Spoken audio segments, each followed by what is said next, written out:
साथियों, आज हम गंगा नदी तंत्र को क्लियर करेंगे। इसके पहले वाले पार्ट में सिंधु नदी तंत्र और ब्रह्मपुत्रा नदी तंत्र को क्लियर किए हैं। जिन्होंने भी उस वीडियो को मिस कर दिया हो, एक बार उनको देख लीजिएगा ताकि नदी से संबंधित सारा डाउट क्लियर होता जाए। आज जो हम गंगा नदी तंत्र की बात करेंगे, गंगा नदी से संबंधित जितने भी इंपॉर्टेंट फैक्ट होने वाले हैं, जो भी क्वेश्चन इनसे बनेंगे, उन सभी क्वेश्चनों को एक ही वीडियो में डील करेंगे। मैं ये भी बात करूँगा कि गंगा नदी कहाँ से निकलती है, कहाँ से हो करके बंगाल की खाड़ी में जाती है। साथ ही साथ ये भी देखेंगे लास्ट में इससे संबंधित कुछ प्रीवियस ईयर क्वेश्चन को भी देखेंगे, जो कि आपके एग्ज़ाम की दृष्टि से बहुत ही इंपॉर्टेंट होने वाला होगा। तो साथियों, वीडियो के लास्ट तक बने रहिएगा ताकि सारा डाउट आपका क्लियर होता जाए। ठीक है, तो स्टार्ट करते हैं। देखिए, गंगा नदी तंत्र की अगर मैं बात करूं तो ये जानने से पहले इनकी कुछ बेसिक जानकारी है, उनकी चर्चा कर लेते हैं। देखिए, गंगा नदी भारत की सबसे लंबी नदी है। इनको याद रखिएगा, बहुत इंपॉर्टेंट क्वेश्चन है, जिसकी लंबाई लगभग 2525 किलोमीटर के आसपास है। और ये याद रखिएगा कि गंगा नदी को 2008 में राष्ट्रीय नदी की दर्जा मिली है। याद रखना है, गंगा नदी को राष्ट्रीय नदी की दर्जा कब मिली? तो 2008 में।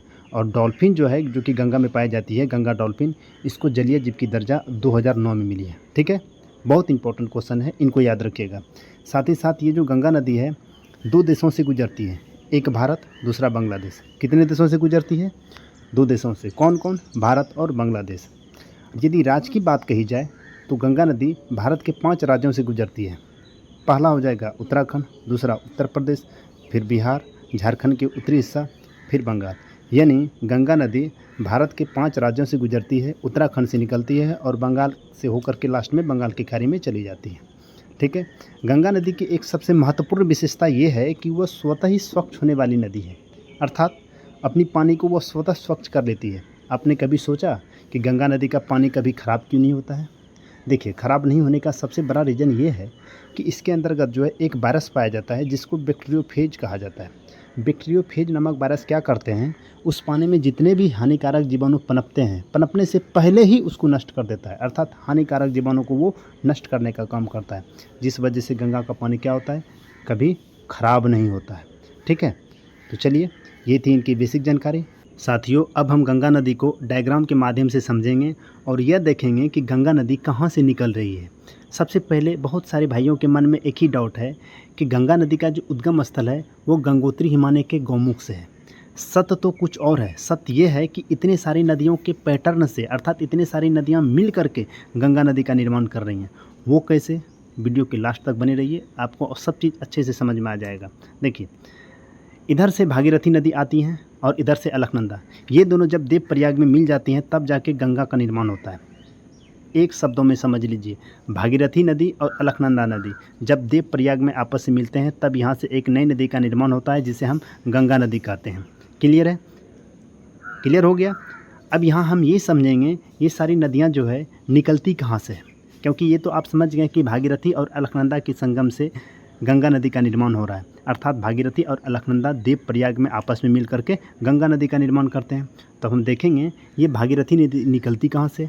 भागीरथी नदी गंगोत्री हिमालय के गौमुख से निकलती है, ना कि गंगा नदी। लेकिन छोटा मोटा एग्जाम अगर कोई दे रहे हैं, आप बिहार पुलिस का दे रहे हैं या कोई भी स्टेट पुलिस का एग्ज़ाम दे रहे हैं या ग्रुप डी का दे रहे हैं, वहाँ अगर गंगा नदी का उद्गम स्थल पूछा जाए तो आप वहाँ जवाब दीजिएगा यही, गंगोत्री हिमालय, क्योंकि वहाँ जो है इसका आंसर यही लेगा। क्यों? क्योंकि उत्तराखंड वाले जो है प्यार से भागीरथ को ही गंगा मान लेते हैं। इन चीज़ों को भी याद रखिएगा। क्वेश्चन ये भी पूछा जाएगा, उत्तराखंड वाले किस नदी को प्यार से गंगा मानते हैं, तो आप जवाब दीजिएगा भागीरथ नदी। ठीक है, तो सबसे पहले हम भागीरथ की बात करते हैं, जो कि गंगोत्री हिमालय के गौमुख से निकलती है और गणेश प्रयाग में भिलंगना नदी से आकर के मिलती है। याद रखिएगा, गणेश प्रयाग में भिलंगना नदी भागीरथ नदी से मिलते हैं। कभी कभी ये भी क्वेश्चन पूछता है गणेश प्रयाग में किन 2 नदियों का संगम होता है, तो आप जवाब दीजिएगा भागीरथी और भिलंगना नदी। ये जो भिलंगना नदी है खतलिंग पर्वत से निकलती है, याद रखिएगा। साथियों, भिलंगना नदी क्लियर हो गया। अब हम बात करेंगे इस साइड की जितनी सारी नदियाँ हैं उनकी चर्चा करेंगे। देखिए, बद्रीनाथ के पास संतोपत हिमानी है, यहीं से विष्णु गंगा निकलती हैं और धौली गंगा के साथ विष्णु प्रयाग में मिल जाती हैं और एक नई नदी का नाम देते हैं जिसको कहते हैं अलकनंदा। आपको भी पता होगा ये नदी अलकनंदा नदी है। ठीक है, अब इनसे संबंधित कुछ महत्वपूर्ण फैक्ट है, उनको समझिए। देखिए, विष्णु गंगा निकले कहाँ से? संतोपत हिमानी से। विष्णु प्रयाग में किन से मिल रही हैं? धौली गंगा से। और किस नदी का निर्माण दे रहे हैं? अलकनंदा नदी का। तो आपसे क्वेश्चन पूछ लिया जाएगा कि विष्णु प्रयाग में किन दो नदियों का संगम होता है, तो आप क्या जवाब दीजिएगा? विष्णु गंगा और धौली गंगा। यानी विष्णु गंगा और धौली गंगा का जो मिलन बिंदु है वो है विष्णु प्रयाग। आपके मन में एक डाउट होगा, जब दो नदी मिल रही हैं तो तीसरा नाम कैसे हो गया? देखिए, भूगोल के मुताबिक यही है, मिलन बिंदु पे यदि दो नदियों की गहराई समान हो तो एक नया नाम दे दिया जाता है उनका। इसलिए यहाँ पे विष्णु गंगा और धौली गंगा की जो गहराई थी विष्णु प्रयाग में समान थी, इसलिए यहाँ पे इसका नाम क्या रख दिया गया? अलकनंदा। लेकिन अलकनंदा की मुख्य धारा अगर पूछी जाए तो अलकनंदा की मुख्य धारा विष्णु गंगा है, जो कि बद्रीनाथ के पास संतोपत हिमालय है वहीं से निकलती है। तो कभी कभी ये भी क्वेश्चन पूछ लिया जाता है कि ये जो बद्रीनाथ है किस नदी के किनारे है, तो आप जवाब दीजिएगा अलकनंदा नदी के किनारे है। ठीक है, क्यों? क्योंकि ये जो विष्णु गंगा है अलकनंदा की मुख्य धारा है। ठीक है, ये भी पूछ लिया जाता है कि अलकनंदा नदी का उद्गम स्थल कहाँ है, तो आप जवाब दीजिएगा बद्रीनाथ के पास संतोपत हिमालय, क्योंकि विष्णु गंगा अलकनंदा की मुख्य धारा है। लेकिन पूरी तरह से एकदम चैन वाइज अगर आपसे पूछा जाए कि अलकनंदा नदी किन दो नदियों के मिलने से और कहाँ बनती है, तो आप जवाब दीजिएगा विष्णु गंगा और धौली गंगा के विष्णु प्रयाग में मिलने से अलकनंदा नदी का निर्माण होता है। यदि चैन वाइज आपसे पूछा जाए तो, यदि डायरेक्ट आपसे क्वेश्चन पूछ लिया जाए कि अलकनंदा नदी का उद्गम स्थल कहाँ है, तो डायरेक्ट बद्रीनाथ के पास संतोपति वन। क्लियर हो गया? चलिए आगे बढ़ते हैं। और एक चीज़ और, आपको पता चलेगा कि विष्णु गंगा और धौली गंगा का संगम स्थल विष्णु प्रयाग कहलाता है। यहाँ ये पूछ लिया जाए कि अलकनंदा और धौली गंगा का संगम स्थल क्या कहलाता है, तो वहाँ भी इसका आंसर यही दीजिएगा विष्णु प्रयाग। ठीक है, कन्फ्यूजन नहीं रहना चाहिए। अब देखते हैं कि नंदा देवी पर्वत से कौन सी नदी निकलती है। देखिए, नंदा, नौ से नंदा, नौ से नंदाकिनी, सब नौ से ही है। नंदा देवी पर्वत से नंदाकिनी नामक नदी निकलकर नंद प्रयाग में अलकनंदा से मिल जा रही है। और पिंडारी पर्वत से पिंडार नदी या कर्ण गंगा नदी निकलती हैं और कर्ण प्रयाग में आकर मिल जा रही है। ठीक है, तो पूछा जाए कर्ण प्रयाग में किन दो नदियों का संगम होता है, तो आप जवाब दीजिएगा अलकनंदा। तो एक तो कॉमन है ही, अलकनंदा में कौन जुड़ेंगे? पिंडार नदी। रुद्रप्रयाग में मंदाकिनी नदी आकर के जुड़ रही है। मंदाकिनी नदी निकलती कहाँ से है? तो देखिए, केदारनाथ के पास चौराबाड़ी पर्वत है, उसी चौराबाड़ी पर्वत से निकलते हैं। ठीक है, क्वेश्चन ये भी पूछ लिया जाता है कि केदारनाथ किस नदी के तट पे है, तो आप जवाब दीजिएगा केदारनाथ जो है ये मंदाकिनी नदी के तट पे है। ठीक है, तो आपको भी पता होगा कि केदारनाथ में भगवान भोले की पूजा होती है, अर्थात वो रुद्र धारण करते हैं। ऐसे भी ट्रिक से याद रख सकते हैं। केदारनाथ के पास चौराबाड़ी पर्वत है जहाँ से मंदाकिनी नदी निकलते हैं। ये मंदाकिनी नदी अलकनंदा में जब जुड़ते हैं तो उसको रुद्र प्रयाग कहता है। इसको कैसे याद रखेंगे? देखिए, मंदाकिनी नदी केदारनाथ के पास चौराबाड़ी पर्वत से निकलते हैं और केदारनाथ में किस भगवान की पूजा होती है? भगवान भोले की। भगवान भोले क्या पहनते हैं? रुद्राक्ष पहनते हैं। तो ऐसे याद रखिए, मंदाकिनी जब अलकनंदा से मिलते हैं तो उसको रुद्र प्रयाग कहते हैं। क्लियर है? अब इतने सारी नदियाँ एक साथ मिल करके अलकनंदा के साथ आ रहे हैं और भागीरथी के साथ जब देव प्रयाग में मिलते हैं तब जाके गंगा का निर्माण होता है। तो बताइए, गंगा नदी किसी एक पर्वतीय पहाड़ से निकला? नहीं ना। तो कहाँ से निकल रहे हैं? तो इतने सारी नदियों के एक पैटर्न है, इतने सारी नदियों से मिल करके गंगा नदी का निर्माण हो रहा है। क्लियर है? कुछ प्रयाग है उसको देख लेते हैं। देखिए, अलकनंदा और मंदाकिनी के संगम को रुद्र प्रयाग कहते हैं और अलकनंदा और पिंडार अगर जुड़ जाए इसके साथ तो क्या हो जाएगा? कर्ण प्रयाग होगा, क्योंकि पिंडार नदी को कर्ण गंगा नदी के नाम से भी जाना जाता है। ठीक है, लेकिन अलकनंदा के साथ नंदाकिनी नदी जुटेंगे, नौ से नंदाकिनी, नौ से नंद, यानी अलकनंदा के साथ नंदाकिनी जुटेंगे तो नंद प्रयाग होगा। लेकिन अलकनंदा के साथ धौली गंगा जुटेंगे तो वो क्या होगा? विष्णु प्रयाग होगा। ठीक है, चलिए आगे बढ़ते हैं। हरिद्वार से लगभग 400 किलोमीटर की मैदानी यात्रा करते हुए जब गंगा कन्नौज पहुंचती हैं तो रामगंगा आकर के इस गंगा नदी से मिल जाते हैं। याद रहे, रामगंगा नदी का जो उद्गम स्थल है वो उत्तराखंड में है। उसके बाद जब गंगा इलाहाबाद पहुंचती हैं, यहाँ 3 नदियों का संगम होता है, गंगा, यमुना, सरस्वती। सरस्वती फिलहाल लुप्त हो चुकी है, इसलिए यहाँ फिलहाल हम बात करेंगे यमुना नदी की। देखिए, यमुना नदी का उद्गम स्थल यमुनोत्री ग्लेशियर है, वहाँ से यमुना नदी निकल करके इलाहाबाद में गंगा से मिलती है। यमुना नदी गंगा की सबसे बड़ी सहायक नदी है, ये याद रखिएगा, बहुत इंपॉर्टेंट क्वेश्चन है। यमुना नदी गंगा की सबसे बड़ी सहायक नदी है। यदि पूछ लिया जाए गंगा की सबसे बड़ी सहायक नदी कौन सी है, तो आप जवाब दीजिएगा यमुना की। ठीक है, यमुना नदी को ही कालिंदी नदी के नाम से भी जाना जाता है, इसका उपनाम है। यमुना नदी का उपनाम पूछा जाएगा क्या है, तो कालिंदी, यानी यमुना नदी को ही कालिंदी नदी के नाम से जाना जाता है। इनकी कुछ सहायक नदियाँ हैं, उनको देख लेते हैं। एक कैन है, दूसरा बेतवा है, तीसरा चंबल है। इनको कैसे याद रखेंगे? याद रखने का ट्रिक है KBC। के से हो जाएगा कैन नदी, बी से हो जाएगा बेतवा नदी, सी से हो जाएगा चंबल नदी। क्लियर है, याद रखिएगा। KBC, कौन बनेगा करोड़पति? KBC यानी के से कैन, बी से बेतवा, सी से चंबल। अब सभी नदियों को, ये जो कैन, बेतवा, चंबल है, इनके उद्गम स्थल की बात कर लेते हैं। ये भी ट्रिक से हो जाएगा, नाम में इसका छुपा हुआ है। देखिए कैन नदी, को से कैन, को से कैमूर, यानी कैन नदी का जो उद्गम है वो कैमूर की पहाड़ी है जो कि मध्य प्रदेश में ही है। दूसरा है बेतवा, बो से बेतवा, बो से बिंद, यानी बेतवा नदी का उद्गम स्थल बिंद पर्वत, ये भी कहाँ में? मध्य प्रदेश में ही है। तीसरा है चंबल नदी। देखिए चंबल नदी इसका नाम से नहीं बन रहा है, ठीक है, इसलिए इसका ऐसे याद रखिए। चंबल नदी का उद्गम स्थल जनापाओं की पहाड़ी जो कि मध्य प्रदेश में है। याद रखिए चंबल नदी यमुना की सबसे बड़ी सहायक नदी है जो कि घड़ियाल के लिए प्रसिद्ध है। बहुत इंपॉर्टेंट क्वेश्चन है, क्वेश्चन पूछ लिया जाता है चंबल नदी किसके लिए प्रसिद्ध है? जवाब दीजिएगा घड़ियाल के लिए। और किसकी सबसे बड़ी सहायक नदी है?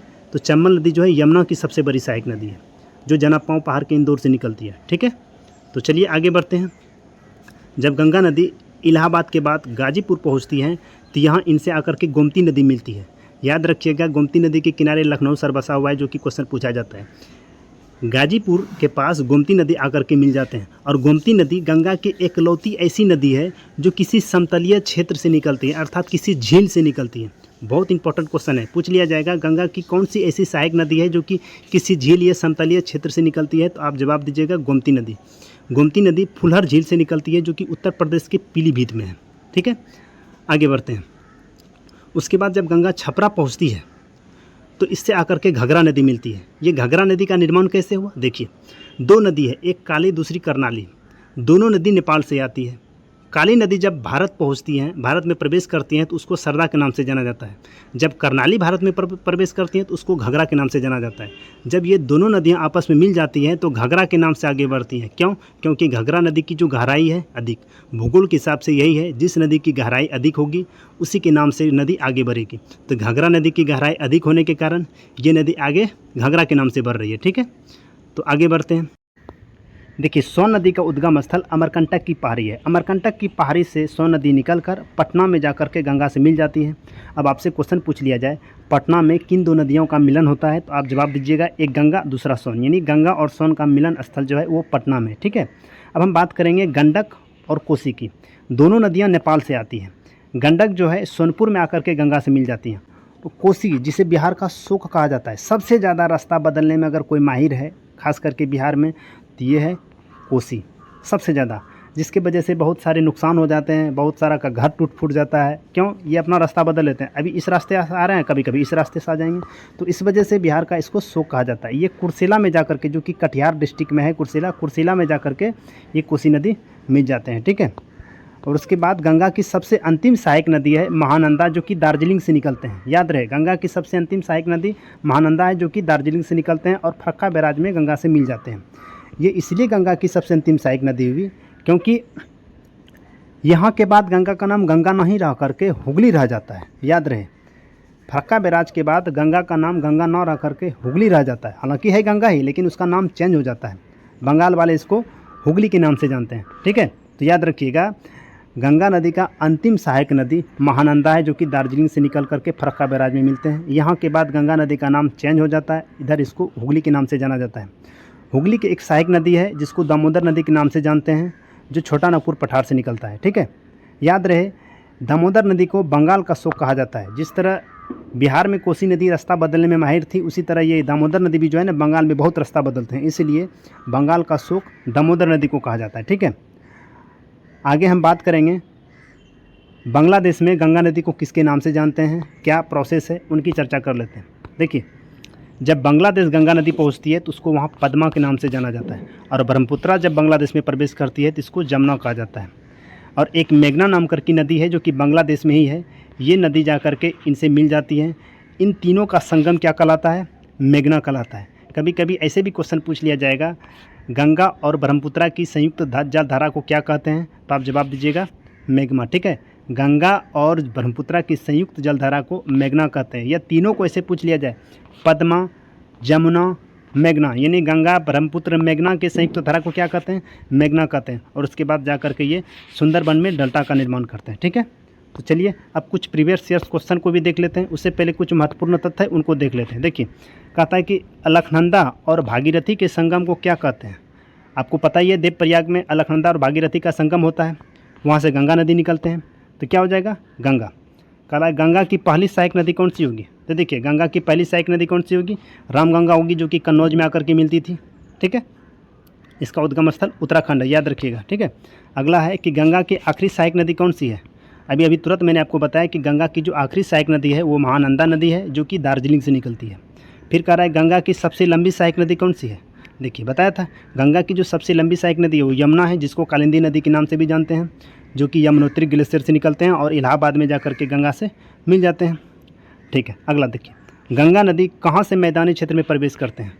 मैंने आपको बताया था कि गंगा जो है हरिद्वार के बाद ये मैदानी क्षेत्र में चलना स्टार्ट कर देते हैं। ठीक है, तो याद रखिए गंगा नदी मैदानी क्षेत्र में जो प्रवेश होते हैं वो हरिद्वार के बाद। तो क्वेश्चन ऐसे पूछेगा गंगा नदी कहाँ से मैदानी क्षेत्र में प्रवेश करती हैं, तो आप क्या जवाब दीजिएगा, हरिद्वार। अब कह रहा है गंगा नदी के तट पे कुछ प्रमुख शहर हैं, उनकी चर्चा कर लेते हैं। देखिए प्रयागराज, बनारस है, कानपुर है, पटना है, हरिद्वार के गंगा नदी के तट पे ही है। इसके साथ ही साथ ये जो छपरा है, भागलपुर है, ये सभी गंगा नदी के तट पे ही है, याद रखिएगा। ठीक है, कह रहा है हुगली नदी के तट पे कौन सा शहर बसा हुआ है, तो देखिए हुगली नदी के तट पे जो प्रमुख शहर है वो है कोलकाता। ठीक है, क्लियर है, आगे बढ़ते हैं। कह रहा है गंगा और ब्रह्मपुत्र की जो संयुक्त जलधारा है उसको बांग्लादेश में क्या कहते हैं, मेघना कहते हैं। अभी तुरंत बताएं, गंगा और ब्रह्मपुत्र की संयुक्त जलधारा को मेघना कहते हैं। कह रहा है बिहार का सुख कौन सी नदी कहलाती है, तो बिहार का सुख किसको कहेंगे, कोसी को कहेंगे। कह रहा है बंगाल का सुख कौन कहलाएगी, दामोदर नदी कहलाएगी, जो कि छोटा नागपुर पठार से निकलती है। आगे है कि गंगा की सहायक नदियों जिसका उद्गम स्थल मैदानी भाग है। देखिए बहुत इंपॉर्टेंट क्वेश्चन, मैंने क्या कहा था उस समय गोमती नदी के बारे में कि गंगा की एकमात्र ऐसी सहायक नदी है जिसका उद्गम स्थल जो है किसी झील या किसी समतल मैदान में या किसी मैदानी भाग में है। खास करके गोमती नदी का उद्गम स्थल कहाँ है, फुलहर झील, जो कि पीलीभीत डिस्ट्रिक्ट में है, उत्तर प्रदेश में। अब प्रीवियस ईयर क्वेश्चन की चर्चा कर लेंगे। कह रहा है कि गंगा नदी निम्नलिखित में से किस राज्य से नहीं गुजरती है, आप ही बताइए किस राज्य से नहीं गुजरेगी। उत्तर प्रदेश में तो गंगा नदी गुजरती है, बंगाल में भी जाती है और बिहार में भी। इसका सही आंसर क्या होगा, मध्य प्रदेश होगा। मध्य प्रदेश में गंगा नदी नहीं जाती है। ठीक है, अब कह रहा है कालिंदी नदी का दूसरा नाम क्या है, कालिंदी नदी का क्या होगा दूसरा नाम, यमुना नदी। कह रहा है कि कैन नदी किसकी सहायक नदी है, अभी बताइए कैन नदी किसकी सहायक नदी होगी। मैंने आपको बताया है KBC ये सभी, यानी कौन बनेगा करोड़पति वाला नदी, यानी के से कैन, बी से बेतवा, सी से चंबल, ये सभी किसकी सहायक नदी होगी, यमुना की। तो कैन नदी किसकी होगी, यमुना की। आगे है, कह रहा है कि गंगा में मिलने वाली नदी जिसका उद्गम स्थल अमरकंटक में है, कौन सी नदी होगी, अमरकंटक से कौन सी नदी निकलती है जो कि गंगा में पटना में जाकर के मिलते हैं, कौन होगा, सो नदी। चलिए आगे बढ़ते हैं। कह रहा है कि अलकनंदा और धौली गंगा का संगम कहाँ पे होता है, अलकनंदा और धौली गंगा कहाँ पे मिलते हैं, तो क्या होगा इसका सही आंसर, विष्णुप्रयाग। कह रहा है कि कौन सी नदी यमुना नदी में नहीं मिलती है, याद रहे कौन सी नदी यमुना नदी में नहीं मिलती। अभी तुरंत मैंने आपको KBC वाला ट्रिक लिख करके दिया था, KBC। अब इसमें जो नाम नहीं होगा वो हो जाएगा। तो जैसे देखिए बेतवा तो ये हो गया, सी से चंबल हो गया, के से कैन हो गया, तो सोन नदी जो है यमुना नदी में नहीं मिलती है। क्लियर है, आगे देखिए कह रहा है अलकनंदा के साथ वो कौन सी नदी है जिसका संगम रुद्रप्रयाग में होता है। यानी रुद्रप्रयाग में किन दो नदियों का संगम होता है, एक तो अलकनंदा, दूसरा मंदाकिनी। तो इसका सही आंसर क्या होगा, बी। अगला है कि दामोदर नदी कहाँ से निकलती है, तो दामोदर नदी कहाँ से निकलेंगे, छोटा नागपुर पठार से निकलेंगे। क्लियर है, चलिए आगे बढ़ते हैं। कह रहा है कि गंगा नदी किस क्षेत्र से मैदानी भाग में प्रवेश करती है। मैंने आपको बताया कि गंगा नदी जो है हरिद्वार के बाद वो मैदानी भाग में प्रवेश करती है। ठीक है, तो चलिए आगे बढ़ते हैं। कह रहा है कि गंगा नदी को बांग्लादेश में क्या कहते हैं, अभी बताइए गंगा नदी को बांग्लादेश में क्या कहते हैं, पद्मा कहते हैं कि नहीं कहते हैं। तो यमुना किसको कहते हैं, तो ब्रह्मपुत्रा को यमुना कहते हैं। ठीक है, चलिए अगर आपको वीडियो अच्छा लगा हो तो मेरे चैनल को सब्सक्राइब कर लीजिएगा, बेल आइकन को प्रेस कर लीजिएगा।